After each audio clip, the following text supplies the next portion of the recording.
ಗ್ರಾಮದಲ್ಲಿ ಮತ ಚುನಾವಣೆ ಮಾಡಕ್ಕೆ ಹೋಗಿರುವ ಅವರು ಮತ್ತೆ ಅವ್ರನ್ನ ನಾವು ಕರ್ಕೊಂಡು ಹೋಗಿ ಮತ ಹಾಕುವ ಸ್ಥಳಕ್ಕೆ ಕರ್ಕೊಂಡು ಹೋಗ್ತಿದ್ರೆ ಕೆಲಸ ಅಂತ ಅವ್ರ ಅಭಿಪ್ರಾಯ ಯಾವ ಪಕ್ಷದ ಮುಖಾಂತರ ಕರ್ಕೊಂಡು ಹೋಗಿ ಮತವನ್ನು ಚಲಾವಣೆ ಮಾಡ್ತಾ ಇದ್ರು ಒಂದು ಮಾತಿನಲ್ಲಿ ಅವರೇ ಹೇಳ್ತಾರೆ.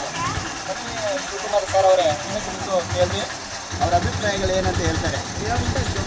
ಯಾವ ಪಕ್ಷದವರು ನಿಮಗೆ ಅಮೌಂಟ್ ಕೊಟ್ಟಿದ್ದಾರೆ, ಯಾವ ಪಕ್ಷದ ಮುಖಾಂತರ ನೀವು ಆಟೋವನ್ನು ಓಡಿಸ್ಕೊಂಡು ಹೋಗ್ತೀವಿ ಸರ್? ನಾವು ಕಾಂಗ್ರೆಸ್ ಪಕ್ಷದವರು ಅಮೌಂಟ್ ಕೊಟ್ಟವ್ರೆ. ಕಾಂಗ್ರೆಸ್ ಪಕ್ಷದ ಪರ ನಾವು ಮತಪ್ರಚಾರ ಮಾಡ್ತಾ ಇದ್ದೀವಿ. ಅಂದರೆ ಕಾಂಗ್ರೆಸ್ ಪಕ್ಷದವರು ಅಮೌಂಟ್ ಕೊಟ್ಟಿದ್ದಾರೆ ನಿಮ್ಗೆ ಓಟ್ಸಕ್ಕೆ, ಓನ್ಲಿ ಕಾಂಗ್ರೆಸ್ ಮತವನ್ನು ಹಾಕೋರು ಮಾತ್ರ ಕರ್ಕೊಂಡು ಹೋಗ್ತಾ ಇದ್ರಾ? ಇಲ್ಲಾಂದ್ರೆ ಬೇರೆ ಬೇರೆ ಪಕ್ಷದವರು ಹತ್ತಿದ್ರು ಕರ್ಕೊಂಡು ಹೋಗ್ತಾ ಇದ್ರಾ? ಎಲ್ಲರೂ ನಮ್ಮೂರಿದು, ನಮ್ಮೂರಲ್ಲಿ ಎಲ್ಲರೂ ಪಕ್ಷ ಇವತ್ತು ನಾಳೆ ಇದು ನಮ್ಮೂರು, ಪಕ್ಷದವರಲ್ಲ ಎಲ್ಲರೂ ಹೋಗ್ತಾ ಇದ್ರೆ. ಮತ್ತೆ ನಮ್ಗೆ ಅಮೌಂಟ್ ಕೊಟ್ಟಿರೋದು ಪಕ್ಷದವ್ರು ಮಾತ್ರ, ಕಾಂಗ್ರೆಸ್ ಪಕ್ಷದವ್ರು ಮಾತ್ರ. ನೋಡಿ ಸ್ನೇಹಿತರೆ, ಇವಾಗ ಇವರಿಗೆ ಕರ್ಕೊಂಡು ಹೋಗ್ತೀವಿ. ನೋಡಿ ಸ್ನೇಹಿತರೆ, ಕಾಂಗ್ರೆಸ್ ಅವರು ಅಮೌಂಟ್ ಕೊಟ್ಟರು ಯಾವುದೇ ಪಕ್ಷಕ್ಕೆ ಮತ ಚಲಾವಣೆ ಮಾಡಲಿ, ನಮ್ಮೂರು ಜನರೆಲ್ಲ ನಾವು ಒಗ್ಗಟ್ಟಂತ ಎಲ್ಲರನ್ನೂ ಕರ್ಕೊಂಡು ಹೋಗಿ ಮತಗಟ್ಟೆನಲ್ಲಿ ಬಿಟ್ಟು ಬರ್ತಾ ಇದ್ದಾರೆ, ಮತ್ತೆ ಕರ್ಕೊಂಡು ಬರ್ತಾ ಇದ್ದಾರೆ.